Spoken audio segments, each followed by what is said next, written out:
Hello friends बेलासिनि गोजोन हामलायनायखौ नोंथांमोननिसिम बहरनाय जाबाय तो नोंथांमोननि थाखाय आं माखासे ब्रेकिं निउज लानानै फैदों तो भिडिअखौ नोंथांमोना जोबजासिम नाय जोबोर इम्पर्टेन्ट तो गिबियावनो दङ कक्राझार जिल्ला बेंगिरि मावखुलिखौ कर'ना भाइरासनि कन्टेनमेन्ट जन हिसाबै फोसावबाय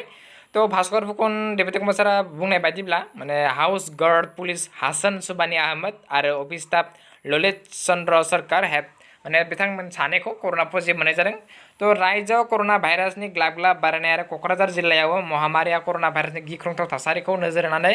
कक्राझार जिल्ला बेंगिरिनि मावखुलिखौ 24 जुलाइ अक्ट'निफ्राय 22 अक्ट'सिम कन्टेनमेन्ट जन महरै फोसावो दा कक्राझार जिल्ला नाङैनो कर'ना भाइरासनि पजिटिभ केसा सानसेयावनो दिनै सा 46 मोनदों होननानै कक्राझार जिल्लानि जिल्ला बेंगिरि भास्कर फुकना मिथिहोबावदों तो बेखिनो तो बेनि उनाव जोंहा नैथियाव सुशांत सिंहनि जोबथा फिल्म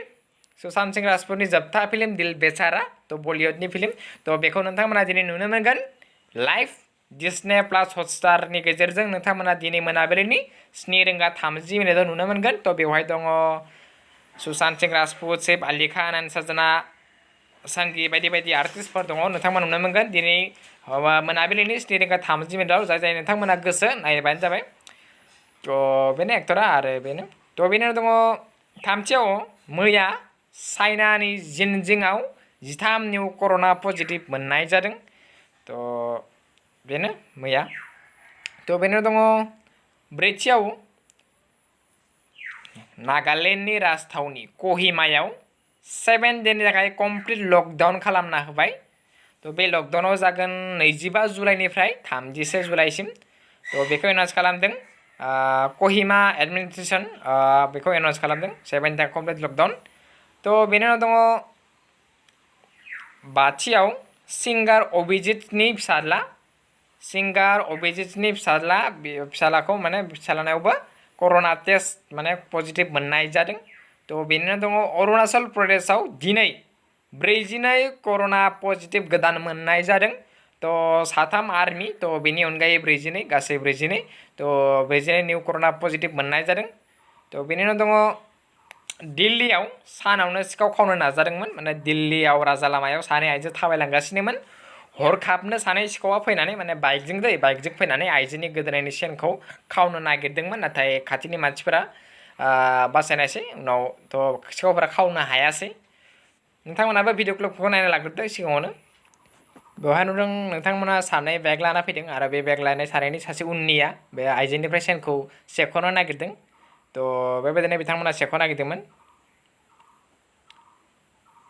तो बिथांमोना आइजो होसोलांनायाव आरोबाव फिन गारिखौ फिदिंफिननानै आरो सेख'नो नाजाबावदोंमोन नाथाय खाथिनि मानसिफोरा हेफाजाब होनायलाय लासैनो खाथिनि मानसिफोरा हेफाजाब होनायलाय खावनो हायाखिसै तो बेखिनियानो तो बेनि दङ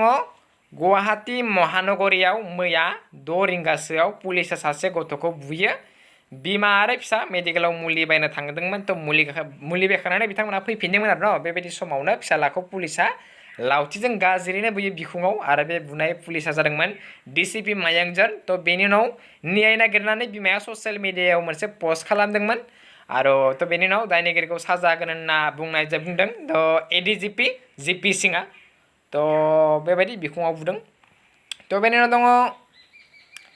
माजुलियाव थिग बेबायदिनो दहाय पुलिस बुनाय बायदिनो तो बेबायदिनो माजुलियाव पुलिसानो आरो सासे गावबुराखौ माने मास्क गाननो थाखाय बुनानै माने सौनानै हाथाय सख'दों तो बे जोबोद दुखुनि बाथ्रा तो बेबायदिनो बे माने बेफोर जाथायनि थाखाय माने रायजोनि मानसिफोरा जोबोद खुद्रिखांदों तो दिनैनि भिडिअ एसेनोसै गोजोन्थों तो फिन मोनसे गोदान भिडिअनि गेजेरजों लोगो मोनफिनगोन।